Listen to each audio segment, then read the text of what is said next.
본문의 생명의 말씀 요한복음 1장 9절에서 18절입니다. 참빛 곧 세상에 와서 각 사람에게 비추는 빛이 있었나니 그가 세상에 계셨으며 세상은 그로 말미암아 지은 바 되었으되 세상이 그를 알지 못하였고 자기 땅에 오매 자기 백성이 영접하지 아니하였으나 영접하는 자 곧 그 이름을 믿는 자들에게는 하나님의 자녀가 되는 권세를 주셨으니 이는 혈통으로나 육정으로나 사람의 뜻으로 나지 아니하고 오직 하나님께로부터 난 자들이라. 말씀이 육신이 되어 우리 가운데 거하심에 우리가 그의 영광을 보니 아버지의 독생자의 영광이요 은혜와 진리가 충만하더라.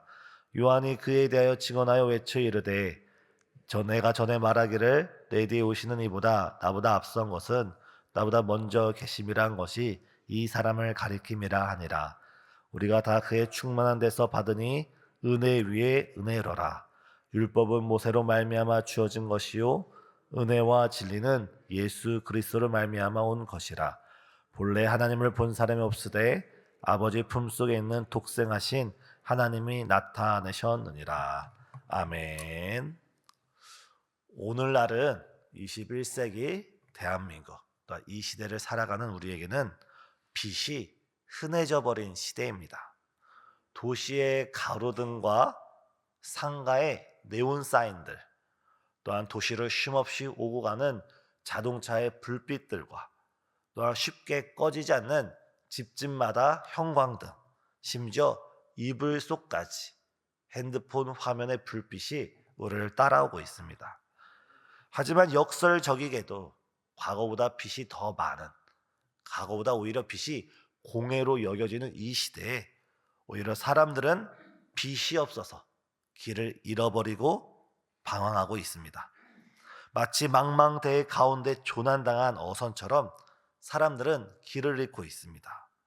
어떤 이는 인생에 물질이 자신을 빛낼 것이라 여기며 물질을 추구하며 따라가는 이들도 있고, 또 어떤 이는 명예가 자신의 인생을 빛낼 것이라 여기며 명예를 얻기 위해 명예를 추구합니다. 어떤 이들은 직장과 사업을 통해서, 또 어떤 이들은 가정과 자녀를 통해서 이 세상에 있는 가치 있다 여겨지는 그 어떤 대상이 자신에게 참 빛을 가져다 줄 것이라 여기며 그것을 추구합니다. 물론 이 모든 것들은 하나님께서 우리에게 주신 귀한 선물입니다. 하지만 분명히 기억할 것은 우리가 추구하는 이 땅에 있는 그것들은 참 빛이 아니라 단지 하나님이 우리에게 주신 선물에 불과합니다. 조난당한 배 가운데 우리가 아무리 노를 젓는다고 해서 그 배가 목적지에 도달할 수 있는 것은 아닙니다. 오늘 본문에 등장하는 2000년 전 예수님 당시에 유대인들이 그려 있습니다. 그들은 그 누구보다도 열심히 있었고 최선을 다했지만 그들은 오히려 그들의 열심이 예수님을 배척하는 데 이르렀고 그들의 열심이 예수님을 십자가에 못 박는 데 이르렀습니다. 심지어 오늘 본문은 뭐라 증언합니까? 오늘 본문 바로 앞에 세례 요한조차도 하나님이 칭찬하시는 아주 큰 선지자이지만 그조차도 참 빛이 아니라 우리의 인생길을 비춰주는 우리 인생에 우리가 유일하게 의지할 수 있는 대상, 참 빛은 오직 예수님 한 분뿐임을 믿으시길 바랍니다. 예수님이 우리 인생의 참 빛이란 사실은 오직 예수님만이 우리 인생길에, 우리가 시편에서 고백하지 않습니까? 주는 내 발의 등이요 내 길의 빛이 나이다. 오직 예수님만이 우리 인생길을 비춰줄 수 있고 우리 인생의 어두운 길을 환하게 이끌어줄 수 있는 참 빛입니다. 시편 78편 14절에선 이렇게 고백을 합니다. 오직 주님만이 낮에는 구름 기둥으로 인도하시고 밤에는 불기둥인데 그 불기둥을 가리켜서 불빛으로 표현합니다. 우리 예수님이 우리가 밤 가운데 인생을 걸어갈 때 그 한밤중에 우리에게 참빛으로 찾아오셔서 우리의 생명의 길, 은혜의 길 영생의 길로 인도해 줄 수 있는 유일한 한 분뿐임을 우리는 이 시간 고백합니다. 근데 예수님께서 오늘 9절에 보면 그 예수님이 세상에 와서 각 사람에게 비쳤다고 합니다.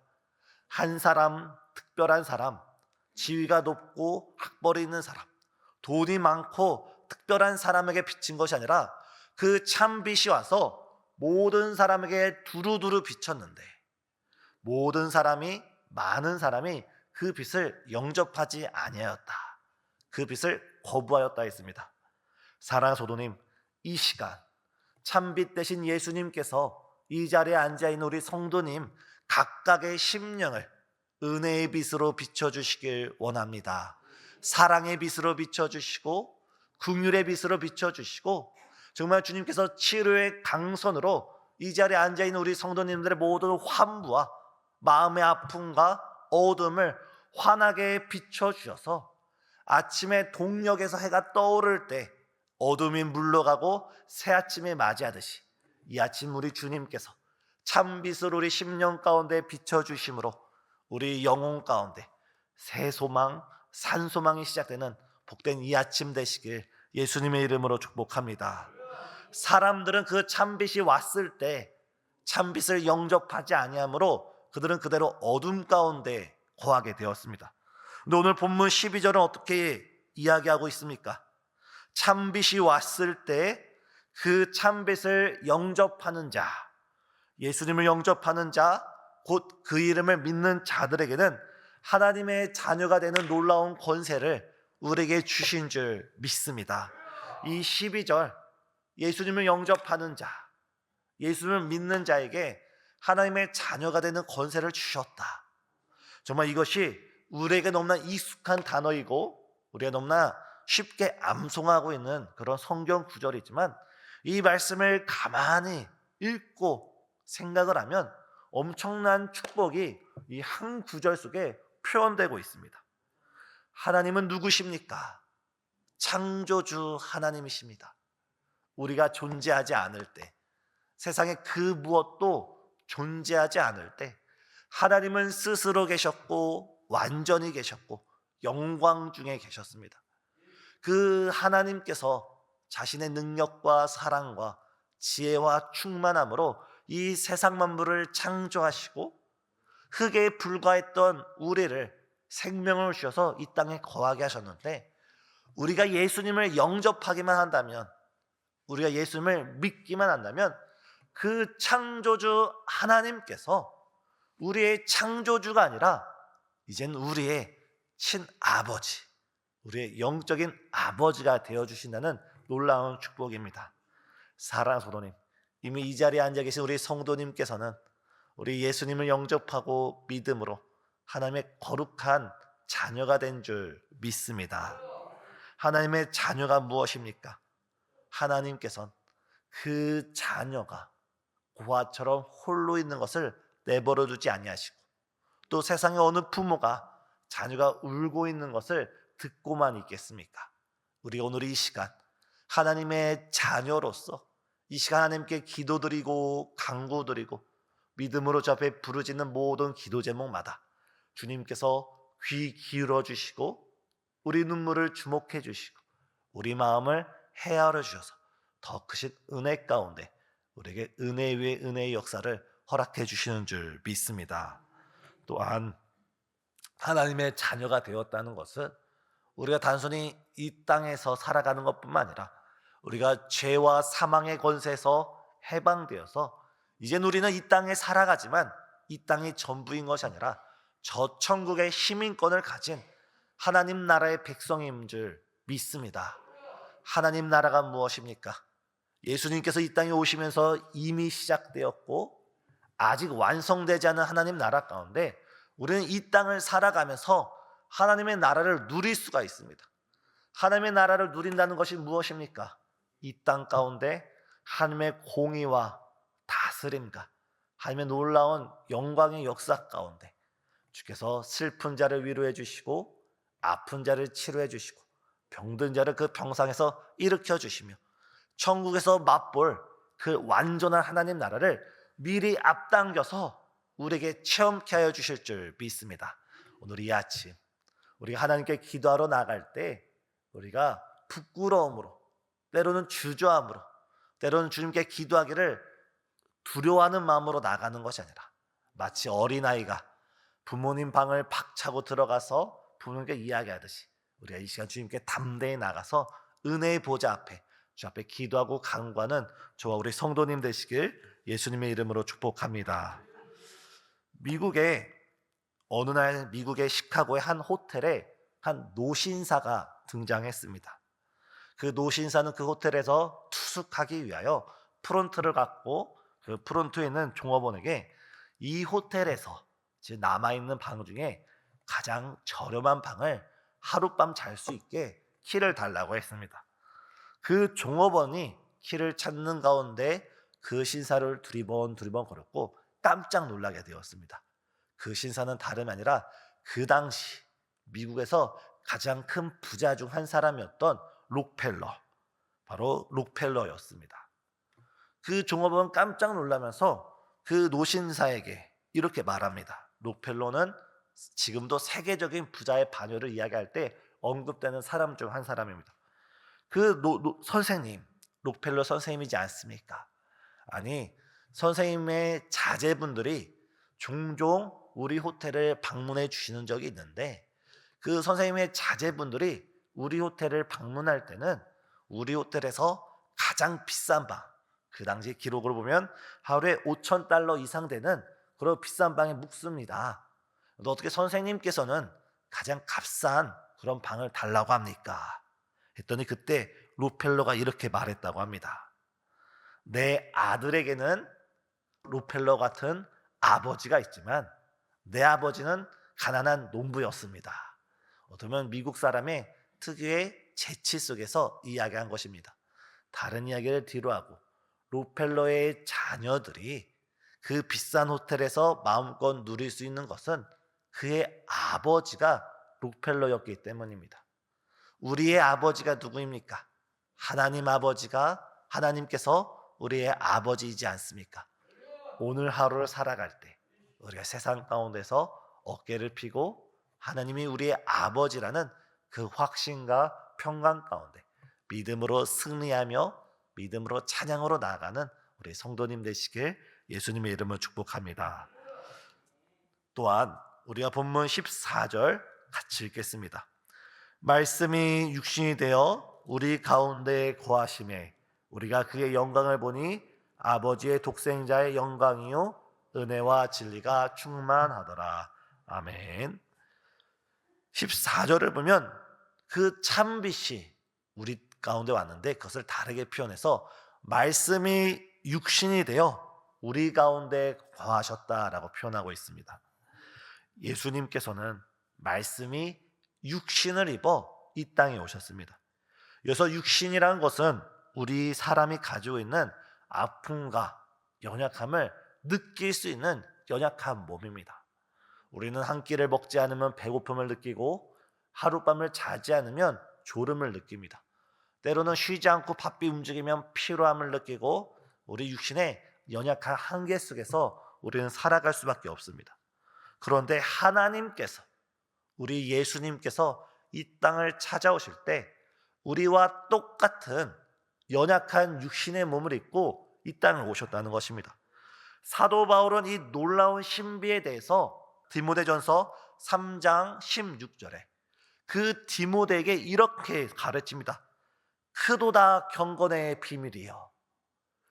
예수님께서 육신의 몸을 입고 이 땅에 온 것을 아주 큰 경건의 비밀이라 말하면서 그가 육신으로 이 땅에 나타나셨다라고 말하고 있습니다. 왜 사도 바울이 예수님께서 육신의 몸을 이 땅에 입고 온 것을 왜 큰 경건의 비밀이라고 이야기했을까요? 그것은 예수님께서 우리와 똑같은 연약한 몸을 입으셨기에, 우리와 똑같은 연약함 가운데 살아가셨기에 우리가 지금 겪고 있는 그 연약함을 주께서 이해해 주시고 공감해 주시고 헤아려 주시며 우리의 연약함을 정죄하지 않고 예수님의 크신 사랑으로 우리를 영접해 주시길 때문입니다. 사랑하는 성도님, 지금 우리 인생 가운데 겪고 있는 우리의 육신의 연약함이 무엇이 있습니까? 우리가 먹고 사는 문제, 우리의 육신의 문제, 사람들의 관계의 문제나 아니면 나 자신의 그 문제, 우리 주님께서는 그것을 이해하지 못하고 외면하는 분이 아니라 주님께서는 우리와 똑같은 육신을 입었기에 그 경건의 큰 비밀 가운데 우리를 헤아리시고 우리를 품어주시고 우리를 이 시간 영접해 주시는 줄 믿습니다. 따라서 우리는 히브리서 4장 16절의 말씀을 따라 때를 따라 돕는 은혜를 얻기 위하여 이 시간 하나님 앞에 담대히 나아가서 우리가 주님께 우리의 필요를 구하는 이 시간 되시길 바랍니다. 또한 말씀이 육신이 된 것뿐만 아니라 오늘 표현을 보면 우리 가운데 거하신다라고 되어 있습니다. 오늘 우리가 읽었던 9절부터 18절까지 보면은 예수님께서 우리에게 오셨고 거하셨고 나타나셨다. 이 세 단어가 무려 5번이나 반복되면서 우리와 함께 하시는 예수님을 표현하고 있습니다. 그래서 거하신다라는 단어를 해석해 보면 장막을 친다, 텐트를 친다, 무언가를 친다라고 하는데 이것이 구약에 가면 성막을 친다는데 이 단어가 사용됩니다. 말씀이 육신이 되어 우리 가운데 거하셨다는 것은 말씀이 육신이 되어 우리 가운데 새로운 성막, 새로운 성전을 세워주셨다는 것입니다. 예수님께서 이 성전을 헐면 내가 3일 만에 그 성전을 다시 세우라 했는데 예수님께서는 우리 가운데 오셔서 우리 가운데 함께 하시면서 이제 새로운 성전의 시대, 참된 예수님이 우리와 함께하는 그 새 시대를 주께서 시작하셨습니다.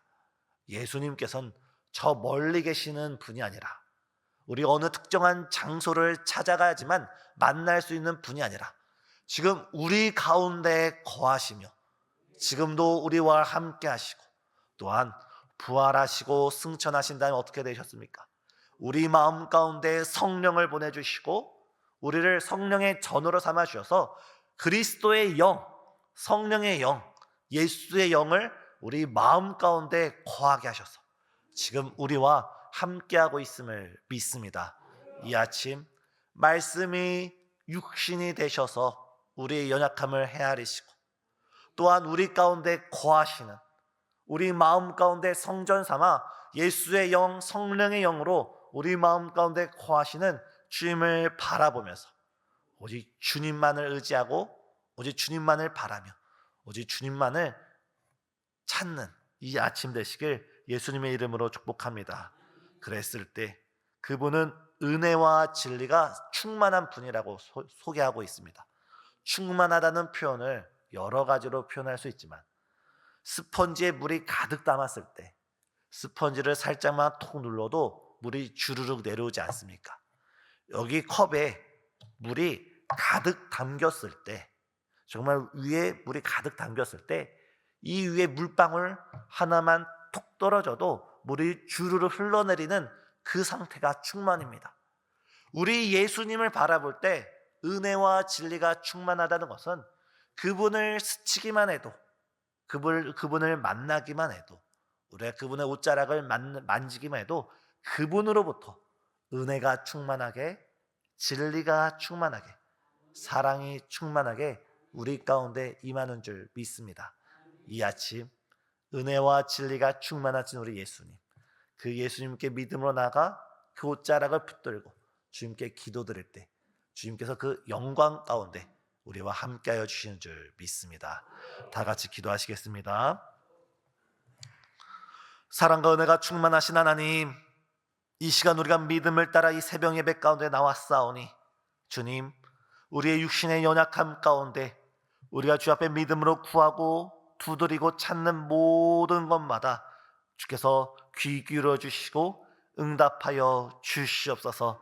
특별히 주님께서 참빛을 비춰 주시사 각 심령 가운데 특별히 육신의 고통을 당하고 있는 영혼들 가운데 그 연약함 주께서 속히 치유하여 주시옵고 또한 삶의 여러 문제 가운데 정말 인생의 어려운 시기를 겪고 있는 그 모든 시기가 정말 주님의 빛이 비춤으로 해결되고 지나가는 아름다움이 있도록 역사하여 주시옵소서. 특별히 주 앞에 간구합기는 지금 이 대한민국 정말 어둠과 혼돈과 공허와 무질서 가운데 정말 길을 잃고 방황하고 있사오니 주님께서 주의 얼굴을 들어 그 얼굴의 빛을 이 나라를 비춰 주시사 정말 이 나라가 정말 하나님의 진리와 은혜 가운데 온전히 세워질 수 있도록 역사여 주시옵고, 또한 이 시간 주 앞에 기도드린 모든 성도님 가운데 주의 영광의 빛을 비춰 주시사 우리가 주님의 은혜와 진리를 맛보고 돌아가는